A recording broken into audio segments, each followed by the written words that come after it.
Okay, let's unpack this. Imagine getting the shock of your life, a role you never expected, one of the biggest jobs on the planet suddenly landing in your lap. Yeah. That's the moment history dropped the weight of the presidency onto Harry S. Truman. He described it with incredible clarity. I felt like the moon, the stars, and all the planets had fallen on me. Wow, what a line. And yet, this was the man whose desk famously bore the sign, "The buck stops here." That contrast is fascinating, isn't it? The raw, almost overwhelming personal reaction, coupled with that clear statement of accountability, it really sets the stage for understanding a complex leader. Absolutely. And that leader is the focus of our deep dive today. Harry S. Truman, the 33rd President of the United States. We've pulled together a stack of sources to guide us, including background from places like the White House Historical Association, the kind of organization that might tell you about cooking at the White House, showing the breadth of history they cover. Right, they cover a lot. But they also provide crucial context on key figures. The bulk of the detailed account we're working with comes from a comprehensive biographical source that charts his entire life's journey. These materials really offer a chance to go beyond the headlines and understand the making of the man and the context of his decisions. It's quite a story. And that's precisely our mission in this deep dive, to navigate these sources with you, the listener, to extract the most important nuggets of knowledge, the surprising facts, and the crucial insights that tell the story of Truman's life, his career, and his time in the White House. Yeah. Why should you care about a deep dive into Harry Truman? Because his presidency was a pivot point. His decisions didn't just react to history, they actively shaped the modern world you live in today. Absolutely. From the Cold War. Drawing the lines of the Cold War to setting the stage for the Civil Rights Movement. Understanding Truman is key to understanding the back half of the 20th century and the challenges that still resonate today. He was really at the helm during a time of unprecedented global change and domestic upheaval, and his responses were foundational. So where does a story like this begin? Not in Washington, but back in Missouri. Right. Truman was born in Lamar and primarily grew up in Independence. His roots in the Midwest are absolutely foundational to who he was. They were indeed. He came from a family that didn't have a lot of money, which meant that a traditional college education wasn't really financially feasible for him. Right. Couldn't afford it. He apparently considered West Point, which didn't require tuition, but he was rejected because of poor eyesight. Ah, the eyesight story. That's such a classic Truman detail, isn't it? It really is. The source highlights that when he later joined the Missouri National Guard, his vision without glasses was really bad. Something like 20/50 in one eye and like functionally blind in the other at 2400. Ah, pretty bad. But the story goes that when he took the test a second time, he passed Huh. by secretly memorizing the eye chart. He memorized it. Get out. That speaks volumes, doesn't it? About his determination, maybe a certain pragmatic approach to rules. Definitely. A certain grit, like you said. His early working life reflected that need to make his own way. He was a drugstore clerk at just 14. Just 14. And his religious background was Presbyterian and Baptist, but interestingly, the source notes he wasn't overtly pious in public. No. He even ribbed revivalist preachers sometimes. He saw religion more in terms of ethical behavior, sort of traditional Protestant lines, and apparently admitted he knew nothing about Lent and such things in a letter to his future wife, Bess. Huh. That detail paints a picture of a grounded, perhaps less formal faith. Speaking of Bess Wallace, he married her in 1919. They had one child, their daughter Margaret. That family life and independence was clearly his personal center of gravity. Absolutely. Now, while his Missouri roots were fundamental, his path diverged significantly through military service and a brief but impactful turn into entrepreneurship before he fully committed to politics. Right. So the military part first. He joined the Missouri National Guard back in 1905 and served until 1911. That's where our eyesight story comes from. Gotcha. He was described as being about 5'10" with gray eyes and dark hair. When World War I erupted, he volunteered and served as a captain in the field artillery in France. He saw real combat in major engagements, like Saint-Mihiel and the Meuse-Argonne offensive. His experience leading men in battle was incredibly formative. The source emphasizes that this time was crucial for developing his leadership and interpersonal skills. How so? Well, he learned how to get along with and effectively command a truly diverse group of soldiers, Catholics, other Christians, Jewish soldiers from his unit. This was a practical lesson in leading people from different backgrounds that would serve him well later. That ability to connect across differences is a key takeaway. And it wasn't all battlefield grit. He also showed an early knack for practical business. Oh, yeah. During his service, he ran the camp canteen with his friend Edward Jacobson, who he knew from Kansas City. Jacobson, right. Remember that name. And unlike many canteens that lost money, theirs was a huge success, turning a profit and returning the soldiers' initial $2 investment with an impressive $10,000 in dividends within 6 months. $10,000. On a $2 investment, that's an extraordinary return. It shows a certain savvy, even in a military setting. Definitely. And that friendship with Jacobson, seemingly a small detail then, would actually become hugely significant later on, as Jacobson's advice would influence Truman's momentous decision to recognize the State of Israel. A fascinating thread connecting his early life to a major foreign policy moment. Another critical connection forged during his military time was meeting Lieutenant James M. Pendergast at Fort Sill. Ah, Pendergast. James was the nephew of the powerful political boss in Kansas City, Tom Pendergast. The source is direct about this. It had a profound influence on Truman's later career. That connection, of course, opened the door to the Pendergast political machine. Right. But before diving fully into politics, after WWII, Truman and Jacobson tried their hand at business again. The haberdashery. Exactly. They leveraged their canteen success and opened a haberdashery store in Kansas City. It had a brief burst of success, but went bankrupt fairly quickly during the 1921 recession. Tough times. And this business failure brings up another recurring theme, particularly in his post-presidency narrative, his personal finances and debt. Yeah, that comes up again later, doesn't it? It does. He didn't manage to pay off the last of the debts from that haberdashery failure until 1935. Wow, took him over a decade. Yeah. The source gives a rather detailed account of how this happened, involving complex maneuvers orchestrated partly by banker William T. Kemper. Apparently, Truman's brother, Vivian, was able to buy the promissory note for a fraction of its value during a bank failure. Some complex financial footwork there. Even though the debt had grown with interest over the years, it was a tangled financial situation that took years to resolve. It highlights how precarious finances could be and how important those local connections and even family assistance were in navigating them. He also remained committed to military service even after WWII, staying in the reserves. Right, he didn't just walk away. No, he reportedly protested a transfer that would have put him in a less active unit so he could resume regimental command, remaining an active reservist until the early 1940s. He even volunteered for active duty in WWII. Really? In his 50s? Yep, but wasn't accepted due to his age and, more importantly, because FDR wanted experienced legislators like him to remain in Congress to support the war effort there. He retired as a colonel in 1953.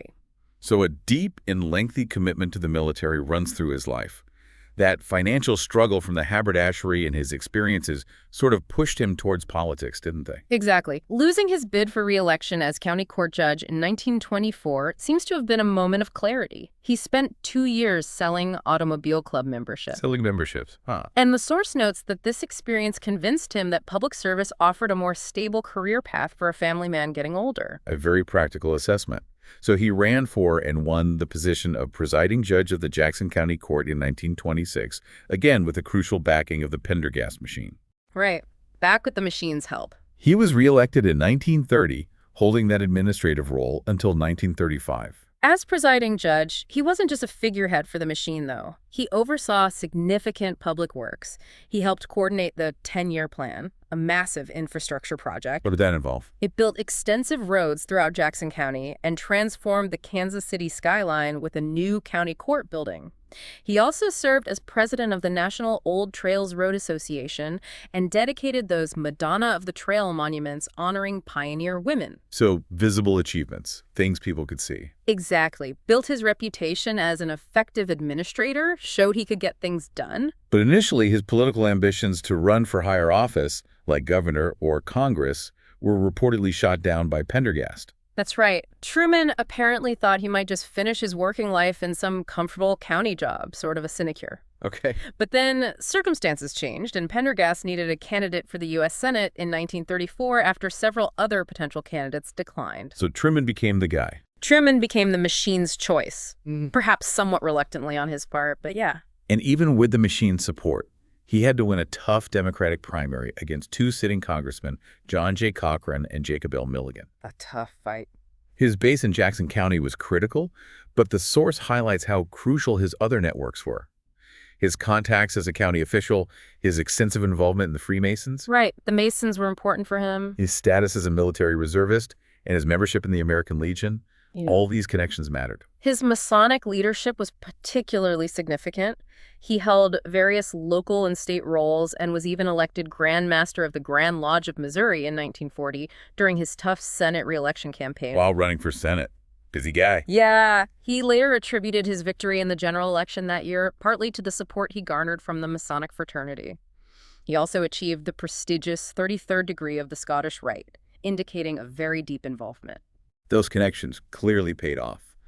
He won the 1934 general election against Republican incumbent Roscoe C. Patterson, benefiting from the overwhelming pro-New Deal sentiment sweeping Democrats into office during the Great Depression. Right place, right time, politically speaking. But his 1940 re-election bid was a completely different beast. How so? It was a bare-knuckle fight. He faced strong primary challenges from U.S. Attorney Maurice Milligan and former Governor Lloyd Stark. His standing was severely weakened by the fact that Tom Pendergast had been sent to federal prison the year before for income tax evasion. Ouch. That must have hurt him. Big time. But Truman, despite the political cost, remained fiercely loyal to Pendergast, even controversially claiming that Republican judges, not the Roosevelt administration, were responsible for the boss's downfall. That loyalty, even when unpopular, is a really telling trait that pops up throughout his career, isn't it? It really is. He narrowly won the primary by about 8,000 votes, partly because the anti-Pendergast vote was split between Stark and Milligan. Crucial support also came from St. Louis Democratic leader Robert E. Hannigan. Hannigan. Another name to remember. Yep, who would later play a pivotal role in getting Truman onto the national ticket. In the general election, he squeaked by Republican Mandel H. Davis with a tight 51-49 margin. Wow, close call. So he proved he could win tough races, even when politically wounded. Definitely. His Senate years also saw him grappling with the growing global crisis. The source notes he took a clear stance against both Nazi Germany and Communist Russia before the U.S. entered WWII. There's even a specific quote mention, just days after Hitler invaded the Soviet Union in June 1941, positioning him clearly against both regimes. But the role that truly elevated his national profile was chairing the Senate Special Committee to investigate the National Defense Program. Ah, yes, the Truman Committee. Typically dubbed the Truman Committee from 1941 to 1944. Its mission was to root out waste and inefficiency in wartime defense contracts. And it was incredibly effective. The source estimates the committee saved the country an astonishing $15 billion, a massive sum at the time. $15 billion. This work was diligent, nonpartisan, and highly visible, establishing him in the public mind as a serious, effective legislator who could tackle massive problems. It successfully helped him shed the label of being just the senator from Pendergast and made him a nationally recognized figure. Which, unexpectedly, led to the most pivotal moment in his life, becoming vice president. Right. The maneuvering for the 1944 Democratic VP nomination was intense. While current VP Henry Wallace was unpopular with many party regulars, President Roosevelt was initially non-committal. So it wasn't clear who'd get the nod. Not at all. But a consensus emerged among powerful state and city party leaders favoring Truman. Roosevelt eventually agreed. The source points out that Truman himself was genuinely reluctant. He reportedly kept saying he wasn't in the running and didn't want the job. Why not? Seems like a step up. Part of his hesitation was concern about the potential fallout from having his wife and sister on his Senate payroll. He feared it would become a negative headline if he stepped into the VP spotlight. Okay. That makes sense. Worried about the scrutiny. Exactly. Despite his personal reservations, he did welcome the attention as validation of his move beyond the Pendergast machine. His nomination was even playfully called the Second Missouri Compromise, fitting given his political balancing act. The Second Missouri Compromise. I like that. The Roosevelt-Truman ticket went on to win the election against Thomas E. Dewey and John W. Bricker. And he was sworn in as vice president on January 20th, 1945. There's a wonderful grounding anecdote that after the ceremony, he called his mother, who simply told him, "Now you behave yourself." A perfect example of his down-to-earth nature, a reminder of where he came from, even on the world stage. His tenure as VP was famously brief, only 82 days, and relatively quiet. He spent most of his time presiding over the Senate and attending functions. Right. Not a lot happened in those 82 days, relatively speaking. He even continued using his old Senate offices, only occasionally using the official VP office in the Capitol for visitors. He was the first vice president, however, to be assigned a Secret Service agent. Interesting detail. He apparently envisioned the VP role as serving as a liaison between the Senate and the president. He cast his one and only tie-breaking vote as president of the Senate on April 10, 1945, voting against an amendment that would have stopped Lend-Lease aid deliveries after the war ended. But the most astounding detail about his time as VP, in retrospect, is how little contact he had with Roosevelt and how uninformed he was about major wartime initiatives. Yeah, that's the kicker. They met alone just twice during his time in office. Crucially, Truman was kept completely in the dark about the top-secret Manhattan Project and the development of the atomic bomb.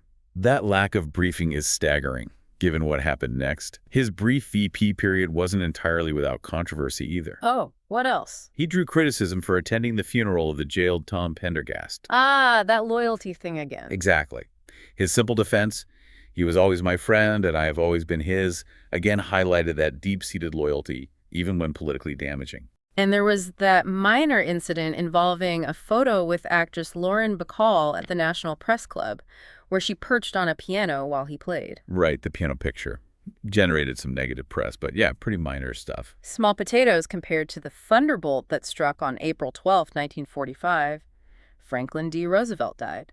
And just like that, Harry Truman was president. The shock was profound, not just personally, but nationally. It was in that moment, immediately after taking the oath, that he was finally informed about the existence and purpose of the Manhattan Project. He learned about the atomic bomb after becoming president. That's what the source says. At the very instant, he became the person responsible for deciding whether or not to use it. Unbelievable. You can't help but feel the weight of that revelation. That famous quote, "I felt like the moon, the stars, and all the planets had fallen on me," perfectly encapsulates the immense and sudden burden placed upon him. He inherited a nation at war, a fragile global order, and a White House that was, frankly, not prepared for him. Yeah, the source notes the White House staff was incredibly lean at the time, maybe only a dozen aides trying to manage everything. A dozen. For the whole White House. Seems tiny now, doesn't it? He initially kept FDR's cabinet, but he moved quickly to replace most of them, often bringing in trusted associates from his Senate days. Makes sense. Bring in your own people. With such a small staff, he essentially had to function as his own chief of staff and direct liaison with Congress, a body he knew intimately from his decade there. His personality and style as president were a departure from the aristocratic FDR. He wasn't polished with the press, often mistrusting journalists and fearing missteps. Yeah, more plain-spoken. He was an absolute workhorse, often pushing himself to exhaustion, which could manifest as testiness or being easily annoyed. He wasn't a gifted orator when reading a formal speech. No, not like FDR. But he was a highly effective stump speaker, especially when his temper flared, earning him the nickname, "Give 'em hell, Harry." That authenticity, that willingness to show his frustration or anger really resonated with some people, even while others found it, undignified for a president. Right. There were criticisms, too, regarding his appointments of friends, like Fred Vinson and John Snyder, to high positions like Treasury Secretary. Raising questions about whether competence always matched loyalty, cronyism accusations. Exactly. His military aide, Harry H. Vaughan, faced significant criticism for accepting expensive gifts in exchange for White House access, though Truman himself was not personally implicated in the broader administration scandals that emerged later.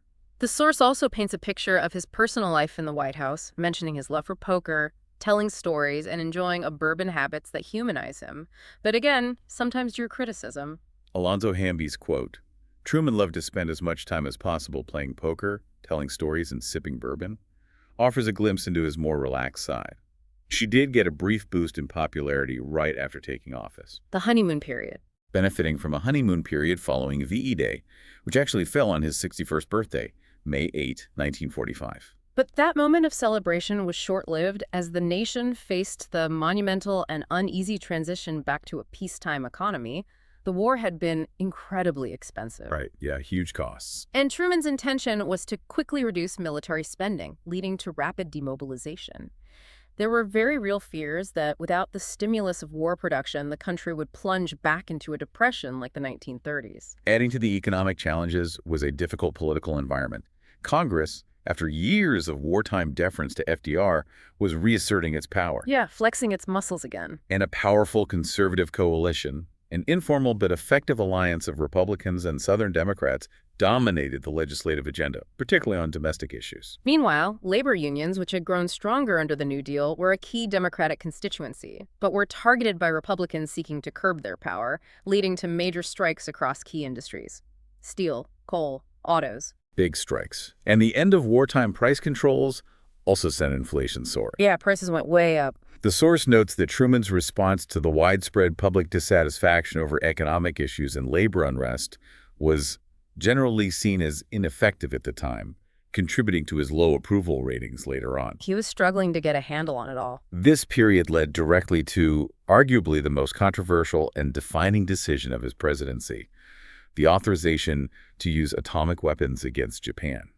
As we discussed, he was only fully briefed on the existence of the Manhattan Project upon taking office in April 1945, facing a war that was still raging in the Pacific and presented with the option of a new, devastating weapon. A terrible choice to have to make. He authorized the use of nuclear bombs on Hiroshima and Nagasaki in August 1945. The source details his stated justifications for this decision. Primarily, it was to bring the war to an immediate end and, crucially, to save American lives by avoiding the projected casualties of a full-scale invasion of Japan, known as Operation Downfall. Right. The invasion plans predicted massive casualties, hundreds of thousands, maybe millions of American lives saved. That was the argument. However, the source also presents the deeply important alternative perspectives and the enduring ethical debate surrounding the bombings. It notes that some Japanese survivors later referred to the bombings as a war crime. Yeah, it's crucial to acknowledge that. The immense human cost, the ongoing historical discussion about whether it was truly necessary, were there other options, was Japan already close to surrender? These questions remain. It's vital to understand that while Truman made the decision based on the information and projections he had at the time, this remains a subject of intense moral and historical scrutiny, as documented in the source material itself. It's a decision with consequences that we're still grappling with today. Shifting focus, while Truman faced enormous challenges abroad, he also fought significant domestic battles with Congress. While there was often bipartisan cooperation on foreign policy, domestic issues were a different story. A major confrontation was over labor unions. That hardly. Right. Congress passed the Taft-Hartley Act, which significantly curtailed union power over Truman's strong veto. He also clashed with Congress over tax policy, twice vetoing bills to lower income tax rates in 1947. Trying to hold the line on taxes. Although Congress successfully overrode his veto of a tax cut in 1948. There were moments of successful bipartisanship, though, like the Presidential Succession Act of 1947. What did that do again? It changed the line of succession after the VP from the Secretary of State to the Speaker of Preoccupied House and the Senate pro tempore, a practical update prompted by his own unexpected ascension. Ah, right. Makes sense. His domestic vision really came into focus as he prepared for the seemingly impossible 1948 election. Yeah, he needed something to run on. He explicitly embraced the legacy of the New Deal and articulated his own set of proposals, which he branded the Fair Deal. The Fair Deal, what did that include? Ambitious ideas like national health insurance and the repeal of the Taft-Hartley Act, big goals. And significantly, the force points out that Truman broke with the New Deal's relative silence on racial inequality. He made civil rights a central plank of his vision. That was huge. Proposing an aggressive program and framing it as a moral imperative. This was a groundbreaking and politically risky move at the time, challenging the segregationist wing of his own party. A very bold move. Huh. But did it work? Despite his strong advocacy, and even with Democratic majorities after 1948, most of his major Fair Deal proposals were blocked by Congress. Blocked. Why? The Southern Democrats remained fiercely opposed to his civil rights agenda, mainly. The source specifically mentions only the Housing Act of 1949 as a major Fair Deal bill that was enacted. Just the Housing Act? Pretty much. Other New Deal programs received only minor tweaks or extensions during his term. His ambitious domestic agenda largely stalled in Congress. So significant domestic setbacks. But his presidency is truly defined by the international arena and the architecture he built for the emerging Cold War. Absolutely. As a deep believer in Wilsonian internationalism, Truman was a staunch advocate for the creation of the United Nations. Right, he supported the UN strongly. Even ensuring Eleanor Roosevelt was on the first UN General Assembly delegation. As Soviet influence expanded in Eastern Europe after the war, Truman and his advisors adopted a hard line, a stance that increasingly aligned with American public opinion, which saw Soviet expansionism as a bid for world domination. A cornerstone of his response was the Marshall Plan, launched in 1948. Huge initiative. He successfully persuaded a Republican-controlled Congress to appropriate massive funds, billions of dollars, for the economic recovery of war-torn Western Europe. And he made a clear ideological argument that economic desperation provided fertile ground for communism, and recovery was the best defense. Smart politics. This period also saw a dramatic overhaul of the U.S. national security structure. Truman signed the National Security Act of 1947. A really foundational piece of legislation. Which centralized the military by merging the War and Navy departments into the National Military Establishment, which later became the Department of Defense, created the U.S. Air Force as a separate branch, and established the CIA and the National Security Council. All those institutions we still live with today. And later, in 1952, he authorized the confidential creation of the National Security Agency, the NSA, to handle signals intelligence. Wow, so he created the CIA and the NSA. The overarching strategy guiding these moves was the containment policy. Containment, the big word of the era. Articulated most famously by State Department official George Kennan in 1947.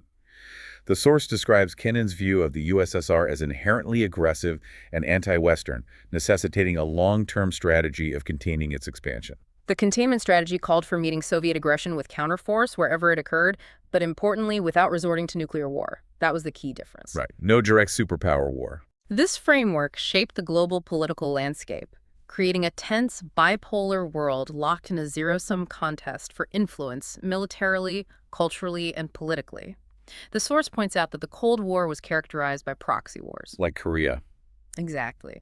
With the Korean War from 1950 to 1953 being the most significant one, a brutal stalemate that proved hugely unpopular at home and drained support for his presidency. He also took firm, sometimes controversial, stands in other foreign policy areas, notably his strong opposition to Francisco Franco's regime in Spain. Yeah, he really disliked Franco. He withdrew the U.S. ambassador and blocked Spain from joining the UN and receiving Marshall Plan aid. This was despite significant pressure from various groups in the U.S. We wanted closer ties. Including elements within Congress, the Pentagon, business interests, Catholics, and cotton growers, who argued for closer ties with Spain as a potential anti-communist ally as the Cold War intensified. It shows the complex pressures he navigated. Absolutely. And amidst these huge challenges and complex pressures, Truman oversaw some truly significant foreign policy successes that bolstered Western security and his own standing. One of the most notable successes was the Berlin airlift in 1948. A defining moment. When the Soviets imposed a blockade on the western sectors of Berlin, deep inside Soviet-occupied East Germany, cutting off all ground and water access, Truman faced a critical decision. He rejected advice to try and force a passage with an armored column, which could have started World War III. Rightly fearing it would escalate into war. Instead, he approved a daring plan, initially proposed by British Foreign Secretary Ernest Bevin, to supply the city entirely by air. The Berlin airlift, just incredible, flying everything in. The airlift that followed was an unprecedented logistical undertaking, flying hundreds of thousands of tons of supplies into Berlin daily. Its success was a major propaganda victory for the West and a powerful demonstration of resolve and capability. Soviets had to back down. They eventually lifted the blockade in May 1949, though the airlift continued for months as a contingency. The source highlights the Berlin airlift as one of Truman's great foreign policy successes and notes its significant positive impact on his election campaign later that year. Huge boost for him politically.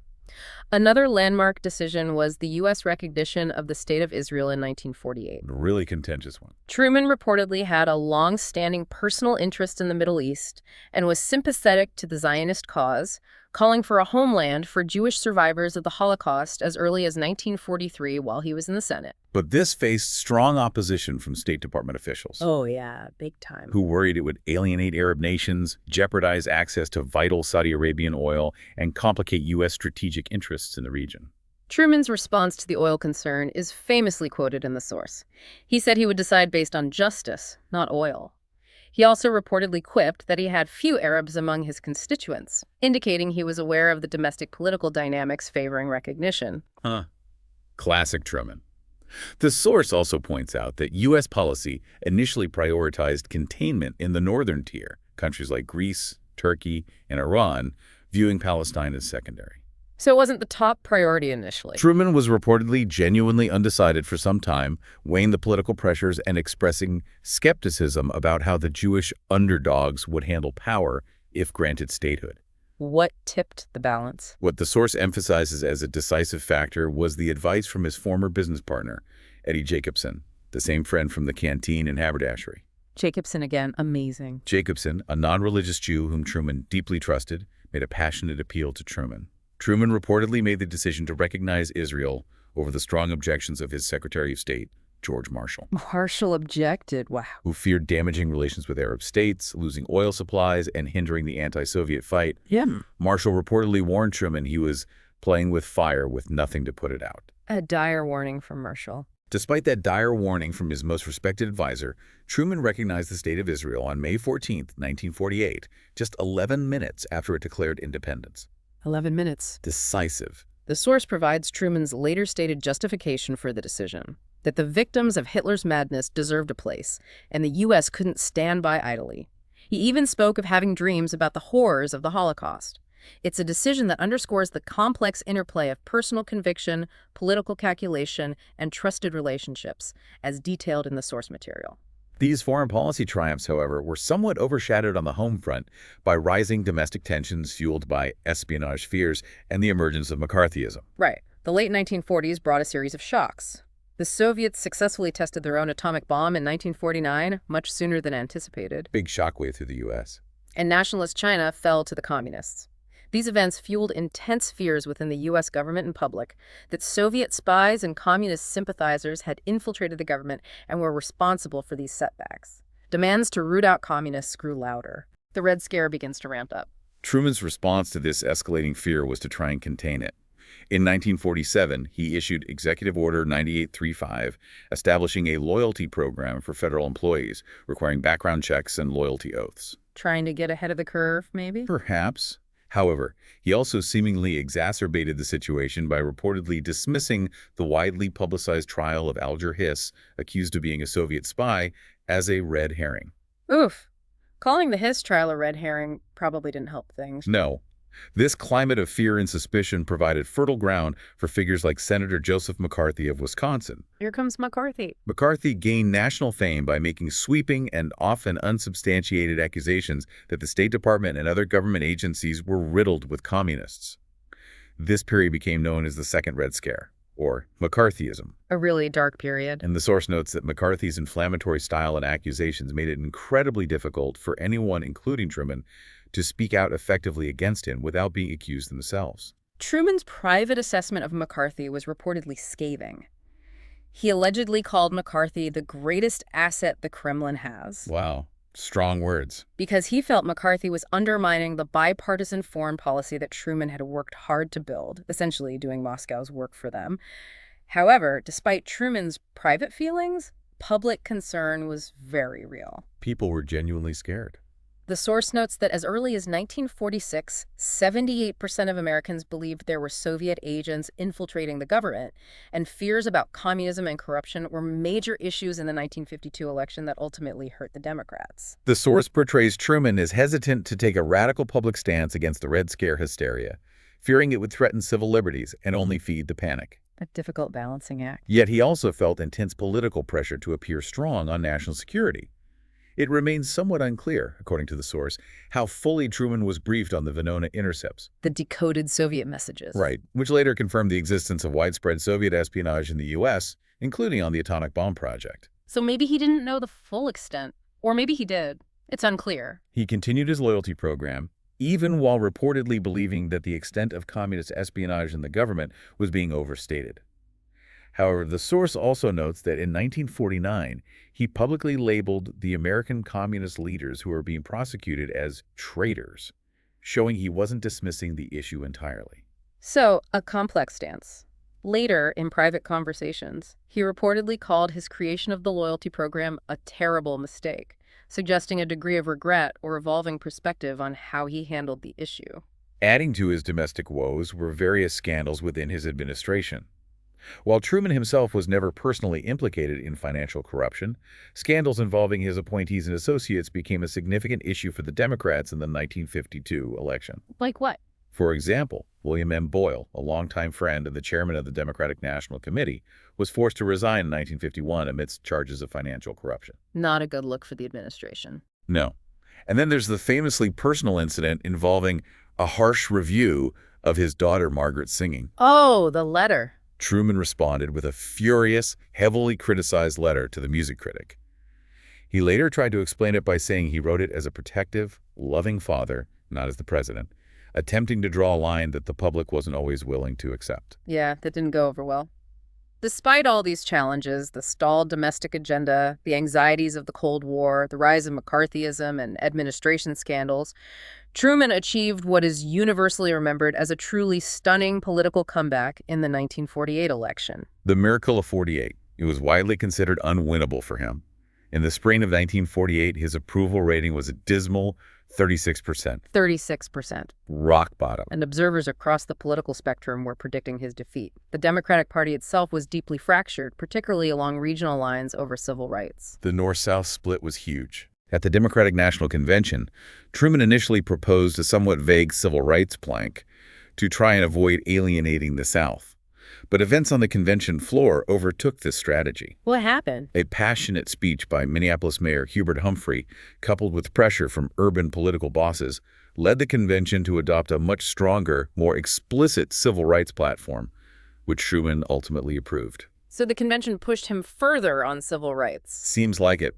His acceptance speech electrified the convention. He embraced his underdog status and launched a blistering attack on the Republican-controlled 80th Congress, famously branding it the Do-Nothing Congress. Do-Nothing Congress, classic line. For blocking his legislative agenda. He vowed to win and make the Republicans like it, fully embodying the give 'em hell, Harry fighting spirit that his supporters loved. And he backed up the convention's civil rights plank with decisive action shortly after. Within 2 weeks of the convention, he issued 2 landmark executive orders, EO 9981, which mandated the desegregation of the U.S. Armed Services. Desegregating the military, huge. And EO 9980, prohibiting discrimination in federal agencies. These were incredibly bold moves that carried significant political risk.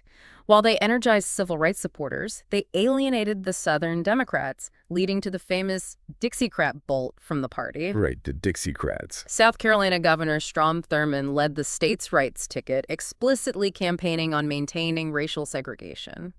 At the same time, Henry A. Wallace ran on the Progressive Party ticket, peeling off votes from the left. So the Democratic Party was essentially split 3 ways heading into the general election.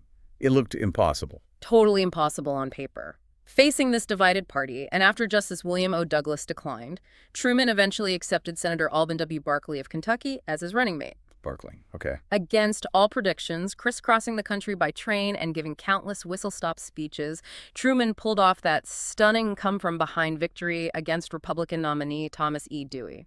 The iconic photograph of Truman holding up the Chicago Daily Tribune newspaper with the erroneous headline, "Dewey defeats Truman," remains one of the most memorable images in American political history. It truly was a testament to his campaigning energy and ability to connect with voters.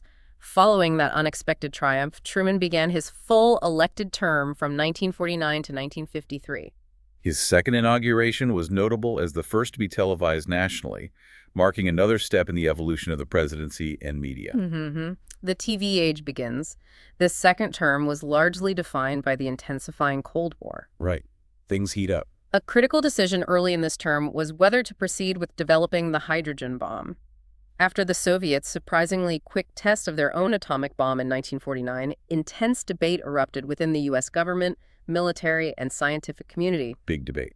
Moral questions, strategic questions. About the technical feasibility, strategic implications, and profound moral questions surrounding the even more destructive H-bomb. So what did Truman decide? Truman made the fateful decision on January 31st, 1950, to go forward with the H-bomb program. His reasoning, as presented in the source, was straightforwardly based on the arms race logic. If the Soviets might develop this weapon, the U.S. had to develop it first and stay ahead. Keep ahead in the arms race. The U.S. successfully tested its first thermonuclear device in October 1952, with the test results announced by Truman in January 1953, just before he left office. This decision was part of a broader shift towards the global and militarized approach to containment. This strategy was codified in the top-secret document NSC 68. NSC 68, the blueprint for the Cold War. That's shorthand for a National Security Council report completed in 1950. NSC 68 became the blueprint for America's Cold War posture. Yes, NSC 68 argued for a dramatic increase in defense spending, calling for a tripling of the defense budget, and advocated for responding militarily to perceived Soviet expansionism anywhere in the world. Tripling the budget, wow. It essentially called for a partial mobilization of the U.S. economy towards armaments production and aimed to strengthen America's allies, particularly in Europe, while weakening the Soviet Union. This document laid the groundwork for decades of massive defense spending and global military commitments. A key pillar of this global defense strategy was the creation of NATO, the North Atlantic Treaty Organization, in 1949. Truman was a strong proponent of this formal peacetime military alliance between the U.S., Canada, and the democratic nations of Western Europe. The NATO treaty was very popular and passed the Senate easily. Its primary goals were to contain Soviet expansion in Europe and send an undeniable message to the communist world that the democracies of the West were united and building a collective security structure to defend their shared ideals. Sending a clear message. The source lists the original signatory nations. The formation of NATO, of course, prompted the Soviet Union and its satellite states to form their own alliance, the Warsaw Pact, further solidifying the division of Europe and the world into two armed camps. His second term also saw U.S. military intervention in the Taiwan Strait. Right.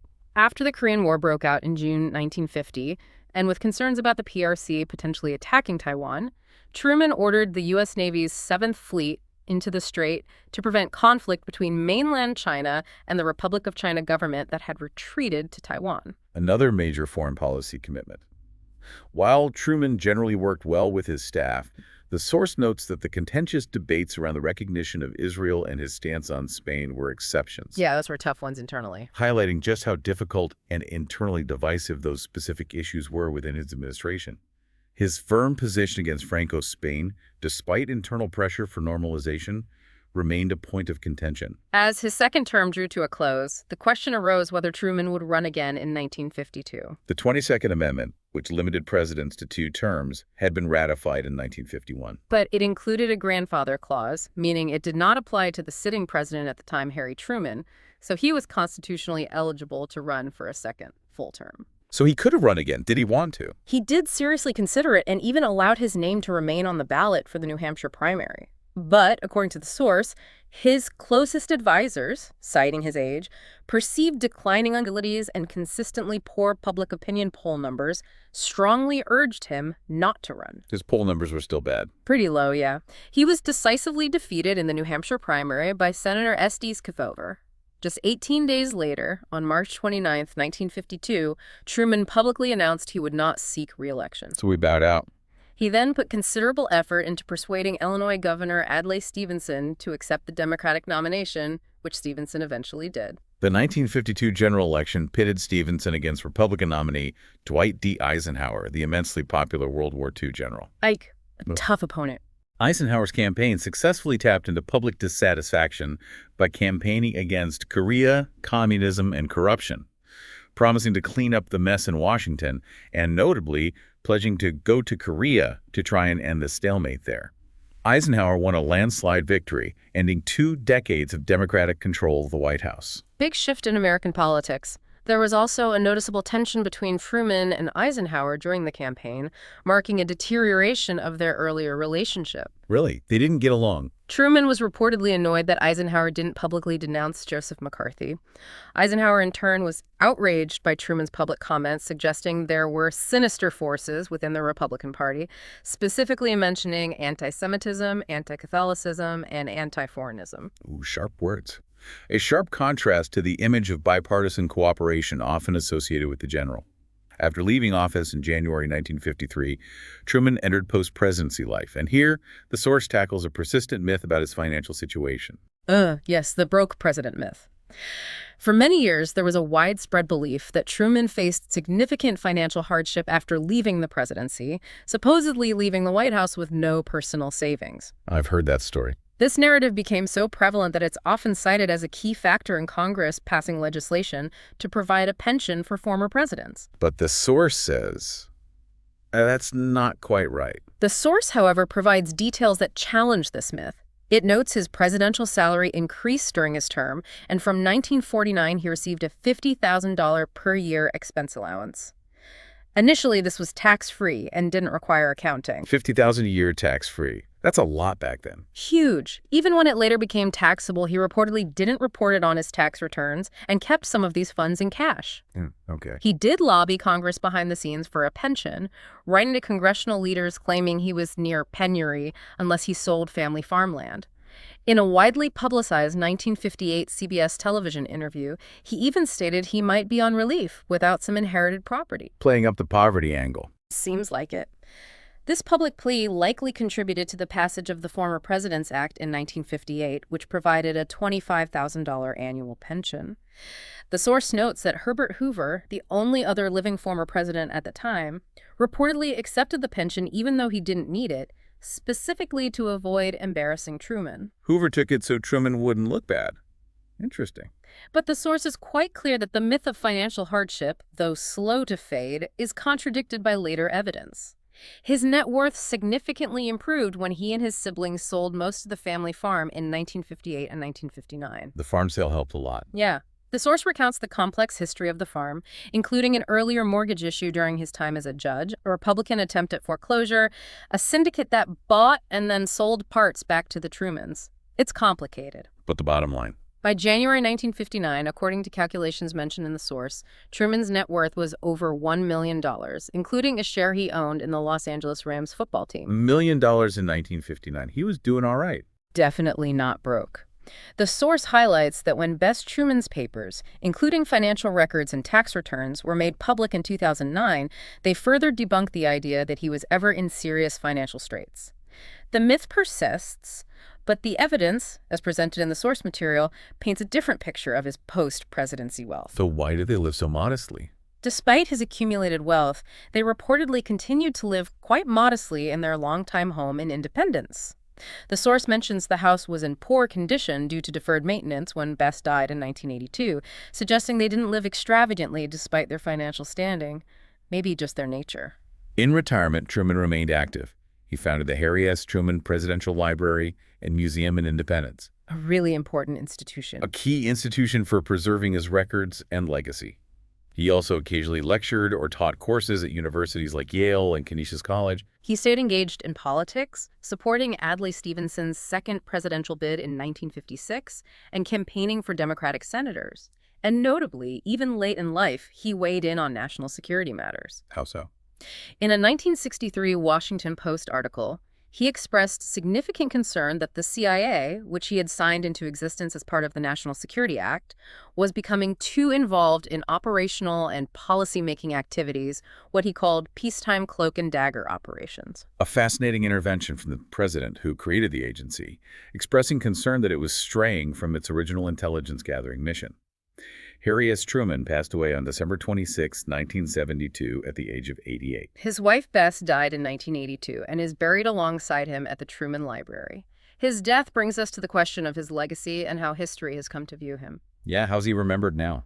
When he left office in January 1953, Harry Truman was one of the most unpopular presidents in American history. The source notes his approval rating in February 1952 was a dismal 22%. 32%. Lower than Nixon's low point. Exactly. That's a remarkably low point. But over the years, American public and historical feeling towards Truman grew significantly warmer. As early as 1962, historians began ranking him among the near-great presidents, a trend that solidified after his death. A real turnaround in reputation. Why? The source points out that his passing coincided with national crises like the Vietnam War and the Watergate scandal, which brought renewed attention to his presidency. Compared to the perceived lack of integrity in the Nixon White House, Truman emerged in the early and mid-1970s as a political folk hero. The plain-spoken, honest guy. Embodying characteristics like integrity, accountability, and plain-spoken authenticity. This rehabilitation was aided by popular books like Merle Miller's oral biography, Plain Speaking. However, the source also acknowledges that this positive reevaluation isn't universal, and he remains a figure of controversy for some. Right, not everyone agrees. For instance, Senator Daniel Patrick Moynihan after reviewing previously secret espionage information like the Venona intercepts, reportedly concluded that Truman was almost willfully obtuse regarding the real danger of American communism. So criticism persists about how he handled the Red Scare. Alonzo Hamby, quoted in the source, states that as recently as 2010, Truman remained a controversial president. So while the overall historical consensus has shifted dramatically, debates about key aspects of his presidency continue. Definitely. Despite the controversy, he has consistently ranked highly in polls of historians and political scientists assessing presidents, often placing within the top 10, including a 7th-place ranking in a 2022 Siena College poll cited in the source. Top 10. Pretty good for someone who left office so unpopular. His enduring legacy is also marked by numerous official and unofficial honors. He's appeared on multiple U.S. postage stamps, received an honorary degree from Oxford University, and is recognized for his extensive Masonic involvement, including the story of his election as Grand Master helping his Senate campaign. He was a member of lineage societies like the Sons of the American Revolution and the Sons of Confederate Veterans. That last one is particularly interesting, isn't it? Given his pioneering work on civil rights and the fact that he had Confederate relatives. Yes, powerful reminder of the complex threads of American history that ran through his own family. There's even a Nimitz-class aircraft carrier named the USS Harry S. Truman. Though the source points out the historical irony there, given Truman's own administration attempted to curtail the Navy's large aircraft carrier program in 1949, leading to the famous Revolt of the Admirals. Huh, nice touch. His WWII artillery regiment is officially designated Truman's own, and he's recognized in his home state in places like the Hall of Fame as Missourians and the Missouri Walk of Fame. These tributes reflect the arc of his life and impact. From his beginnings in Missouri, through his military service, his rise through machine politics, and his momentous time in the White House that reshaped the world. It's a remarkable journey for a man who never expected to reach the heights he did.